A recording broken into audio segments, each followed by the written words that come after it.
निवडणूक ही तुमची आणि मी आपण दोघं ऑर्गनाईज नाही करत, बरोबर आहे. प्रत्येक गोष्टीचं एक ठरलेलं मापदंड आहे, त्या मापदंडामध्ये होतं. जे निवडणूक अधिकारी हायर लेवलचे आहेत, बरोबर आहे, क्लास 1 ऑफिसर आहेत, ते त्यांच्या गाईडलाईन्सच्या हिशोबाने सगळ्या गोष्टी करतात. तर त्यांच्या गाईडलाईन्सच्या हिशोबाने जे काय होतं, जी काय प्रोसिजर होती, आपण ती सर्व फॉलो केली. ठीक आहे, आपला फॉर्म एक्सेप्ट झाला, आम्हाला कमळाचं चिन्ह सुद्धा मिळालं आणि आज आम्ही निवडणूक लढली सुद्धा आणि ती जिंकली सुद्धा. आता मी काही केलं म्हणजे झेरॉक्स लावली, मी चोरला किंवा मी अजून काही हे केले, जे काही अलिगेशन्स लावले, तर मला असं वाटतं ज्यांनी लावले ना त्यांच्याकडे ती इन्फॉर्मेशन माझ्यापेक्षा जास्त आहे. सो ते त्यांच्याच गोष्टी आहेत आणि ते त्यांचेच प्रश्न आहेत आणि ती उत्तरं पण त्यांचीच आहेत. शिल्पा केडुसकर सुरुवातीपासूनच नाव चर्चेत होतं. शिल्पा दत्ताजी केडुसकर हे पण नाव चर्चेत होतं. विजयी झाला, पहिली प्रतिक्रिया. मी फक्त आणि फक्त 173चे आमचे जेवढे मतदार आहेत त्यांना मी धन्यवाद देईन, कारण आज त्यांच्यामुळे आमचा विजय जो आहे आज फक्त आणि फक्त त्यांच्यामुळे आहे. कसं जुळवून आणलं ताई? सुरुवातीपासून एबी फॉर्म पासून हे प्रकरण चर्चेत होतं. नेमकं काय घडलं होतं थोडं सविस्तर सांग. बघा, ऍक्च्युली ही जर्नी जी आहे ना ती 2 माणसांमुळे आहे. एक तर कॅप्टन तमिल सेल्वन आणि एक माझे पती दत्ताराम केळुसकर. कारण आमची ही जी कामं आहेत ह्या 2 व्यक्तींची प्रतीक्षानगर 173 वॉर्डमध्ये ती तळागाळात आहे. म्हणजे आमचा हा जो प्रतीक्षानगर बेसिकली जो एरिया आहे ना तो सगळ्या कम्युनिटीचा मिळून एक आहे. म्हणजे ह्याच्यामध्ये मिडल क्लास सुद्धा आहे आणि हाय लेवल क्लास सुद्धा आहे. तर ह्या एरियामध्ये आमची कामं भरपूर आहेत. मग ती स्लमच्या साईडला असून दे, सोसायटीच्या माध्यमातून असून दे किंवा आपले जे बिल्डिंग्स आहे, जसं आमची टी लाईन आहे त्या कामामध्ये असू दे, तर ती जी कामं आहेत दिवस रात्र अहोरात्र प्रत्येकाच्या हाकेवरती हे दोन्ही माणसं धावत गेले. तर त्या कामामुळे आम्ही इथे आज आहोत. परत तुम्हाला विचारतोय, सुरुवातीपासून एबी फॉर्म हा विषय चर्चेचा होता. नेमकं कलर झेरॉक्स लावण्याचा तुमच्यावरती आरोप झाला होता. तुमच्या विरोधात FIR दाखल झाला होता. तुमचे पती रान करत असताना भटकत होते. एकंदरीत तुमच्या चिन्ह वाटप पर्यंत तुमचे पती फार मेहनत घेताना पाहत मिळत होते. या संपूर्ण जर्नीबद्दल थोडक्यात सांगतो. बघा, बेसिकली कसं आहे, निवडणूक ही तुमची आणि मी आपण दोघं ऑर्गनाईज नाही करत, बरोबर आहे. प्रत्येक गोष्टीचं एक ठरलेलं मापदंड आहे, त्या मापदंडामध्ये होतं. जे निवडणूक अधिकारी हायर लेवलचे आहेत, बरोबर आहे, क्लास 1 ऑफिसर आहेत, ते त्यांच्या गाईडलाईन्सच्या हिशोबाने सगळ्या गोष्टी करतात.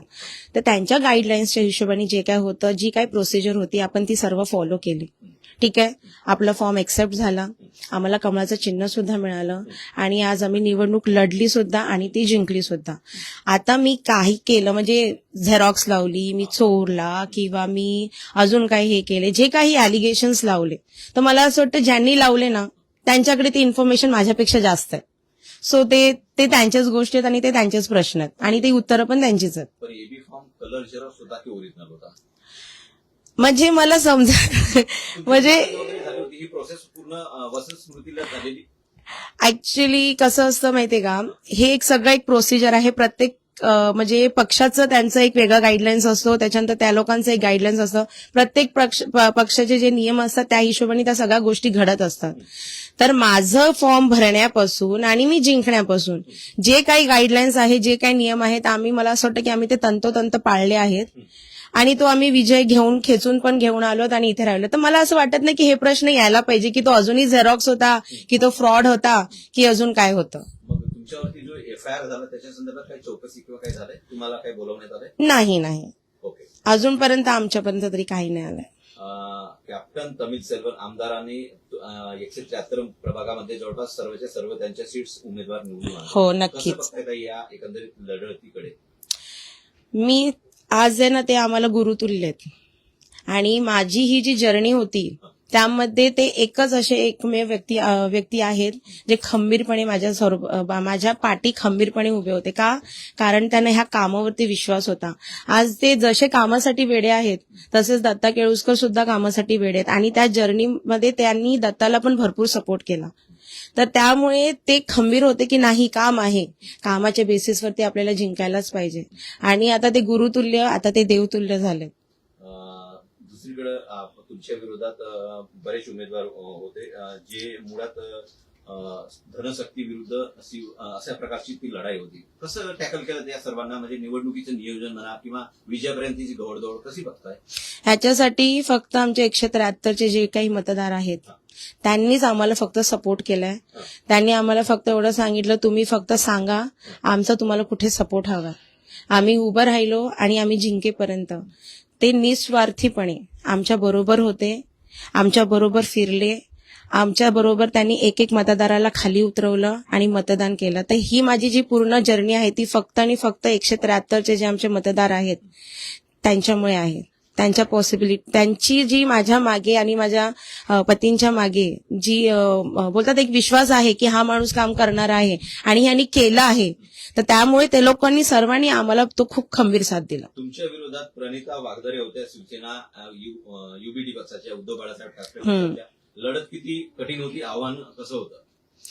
बघा, लढत ही नेहमीच असते, मग ते समोर पक्ष कोणताही असून दे, पण आमच्याकडे आमचा प्लस पॉइंट एकच होता. कारण आता जर तुम्ही कुणालाही विचाराल तर आम्हाला सगळेजण एकच बोलतात की आमचं काम, तर आम्हाला आमच्या कामावरती खूप जास्त विश्वास होता आणि त्या एका कामामुळेच आम्ही एवढी मोठी मजल मारली की आमच्या पुढे जे पक्ष होते तर त्यामुळे आम्हाला त्याचं काही एवढं हे वाटलंच नाही. कारण आम्हाला माहिती होतं की आम्हाला काम आहेत आणि आम्हाला सर्वांनी ते सांगितलं की तुमची कामं आहेत आणि तुम्ही येणार, जी ह्याच्या अगोदर केली ती ह्याच्यानंतर सुद्धा आम्ही तशीच करणार. प्रभाग क्रमांक 173 मध्ये पूजा कांबळे या म्हणजे तुमची ज्या महायुतीच्या मध्ये या शिंदेच्या सेनेला ही सीट गेली होती. तुम्ही भाजपकडून किंवा पुरस्कृत उमेदवार होतात आणि प्रणिता वागदरे या शिवसेना युबीटी पक्षाच्या होत्या. तुम्हाला जवळपास 9130 मतं आहेत. शिवसेना ठाकरेंना 7628 आणि पूजा कांबळेंना 4336 मतं आहेत. पूजा कांबळे खेळ बिघडू शकत होती? नाही, मला असं वाटत नाही. कारण कसं माहितीये, मी तुम्हाला बेसिकली काय सांगितलं, हा पूर्ण जो आहे तो एकाच गोष्टीसाठी जातो की इथे ऍक्टिव्ह कोण आहे, तळागाळामध्ये कोण आहे आणि काम कोण करतंय. तर आता मला तरी असं वाटतं की आता ज्या हिशोबाने तुम्ही आमचा जो डेटा वाचला तर ते तुम्हाला कळलंच असेल की इथे काय आहे, कसं आहे, कुणाला किती पडले, कोणी किती काम केले. तर माझ्या मते ह्याचं उत्तर त्या डेटानेच दिले तुम्हाला. याचं उत्तर डेटाने दिलंय म्हणताय तुम्ही. बरोबर. मुंबई ही ठाकरेंचीच आहे, परत एकदा सिद्ध झालंय. मराठी बहुलभाग पूर्ण ठाकरेमय झालाय आणि ठाकरेंनी आपापले गड कायम राखलेले आहेत. या लढती एकंदरीतच त्यांना पण यश मिळालंय. हे बघा, मुंबई आपल्या सर्वांचीच आहे. मराठी माणसांमुळे मुंबई बनली आहे किंवा बाकीच्या सगळ्या गोष्टी आहेत, त्या गोष्टीमध्ये मी जाण्यापेक्षा मी एवढंच म्हणेन की आपण सर्वांनी ज्या गोष्टीसाठी काय बोलतात, म्हणजे आपण सर्वांनी तिथे एकच गोष्टीवरती जास्त प्राधान्य द्यायला पाहिजे की आपल्या इथे काम कोण करतंय, आपण ज्याच्याबरोबर राहतो ते काय करतायत, आपल्या सरकार आपल्याला जे फॅसिलिटीज देत आहेत ते तळागाळापर्यंत पोहोचतायत की नाही. माझ्या मते ते जास्त आहे. आणि मराठीचा जो मुद्दा आहे तर मी हेच म्हणेन की मुंबई ही सर्वांची आहे, मराठीची पण आहे आणि बाकीच्यांची सुद्धा आहे. तर इथे त्या गोष्टीला घेऊन मी तरी जास्त चर्चा नाहीच करणार. शिल्पा केळुसकर कमी चर्चेत होता, मात्र दत्ताजी केळुसकर तुमचे पती सुरुवातीपासून फार चर्चेत राहिलेले व्यक्तिमत्व आहेत. त्यांची किती साथ मिळाली? प्रत्येक माझं जर पर्सनल तुम्ही म्हणाल तर बघा, ते पती आहेत माझे, भरपूर कामं आहेत त्यांची. आज मी इथे जी काही सक्सेसफुल वुमन म्हणून उभी आहे ते फक्त आणि फक्त माझ्या पतीमुळे. हो. तर माझा हा जो सक्सेस आहे त्याच्यामध्ये खारीचा सिंहाचा असं नाही म्हणणार, हा पूर्ण जो वाटा आहे तो फक्त आणि फक्त त्यांच्यामुळे आहे. जमिनी लेवलवरती किंवा कार्यकर्त्यांशी जे संबंध ठेवले होते, जाणता जनसंपर्क होता दत्ताजींचा, तो कामात आला असं वाटतं? हो, तोच आहे. त्याच्यामुळेच आम्ही इथे आहोत. जर तो नसता, त्यांची खंबीर साथ नसती तर आज आम्ही इथे नसतो. विजय झाल्याच्या नंतरची दत्ताजींची काय प्रतिक्रिया होती, काय बोलले तुम्हाला ते? आमच्या मतदारांनी कामाला विजयी केलं, विकासाला विजयी केलं, म्हणजे त्यांना पण अशी लोक हवेत जी इथे काम करतात. भाजपकडून कुणाचा काही फोन वगैरे किंवा अभिनंदन करता चालू आहेत, सगळे प्रोसिजरमध्येच आहेत, तर ते सगळ्या गोष्टी चालूच आहेत. शेवटचा प्रश्न आहे, मतदारांना काय आवाहन कराल जे आणि तुम्हाला मतदान केलं किंवा या एरियातल्या 173च्या मतदारांना काय आवाहन? मी आमच्या 173चे जेवढे मतदार आहेत त्यांना मी एकच आवाहन करेन की जो पाठिंबा जो विश्वास त्यांनी माझे पती दत्ता केळुसकर यांच्यासाठी दाखवला तोच त्यांनी माझ्यासाठी पण दाखवला. त्याबद्दल तर मी आधी त्यांची भरपूर ऋणी आहे. जे काम आता दत्ता केळुसकर आणि कॅप्टन सर करत होते इथे तेच काम आता आम्ही आणखीन जोमाने आणि डबल स्पीडनी करणार आहोत. तर त्यांची जी काही कामं असतील ती तर आम्ही करणारच करणार आणि विकासाला जे त्यांनी प्राधान्य दिले ते ह्याच्या पुढे पण देतील. आणि मला पण त्यांच्याच ह्याच्यातला एक परिवारातला त्यांनी जो घटक बनवलाय त्याबद्दल मी फक्त त्यांना धन्यवाद देईन. आता पाठिंबा भाजपलाच असेल? हो, नक्की. दोन आमदार असे आहेत मुंबईमध्ये, हो. मंगलप्रभात लोढा ज्यांनी आपले सर्वचे सर्व प्रभागातील उमेदवार जिंकून आणलेत आणि कॅप्टन तमिल सेल्वन हो. यांच्याबद्दल काय सांगाल? मी तर तुम्हाला आधी सांगितलं की ते आम्हाला गुरुतुल्य आहेत. आज त्यांचा खंबीर पाठिंबा नसता तयार करण्यामध्ये किंवा जनसंपर्क किंवा प्रचारामध्ये फार मदत झाली त्यांची. भरपूर भरपूर भरपूर. कारण त्यांचा जो वर्क आहे, त्यांची जो तळागाळामध्ये त्यांचं जे जाणं त्यांचं आहे आणि लोकांचा जो संवाद आहे आणि ते उमेदवारी मिळवण्यात पण त्यांचा खारीचा वाटा होता. भरपूर ते त्याच्यामध्ये तर त्यांचा होताच. तर त्याच्यामुळे त्यांची जी स्ट्रॅटेजीज होते आणि ज्यांची जी गाईडलाईन्स होते त्या भरपूर अंमलात आल्या.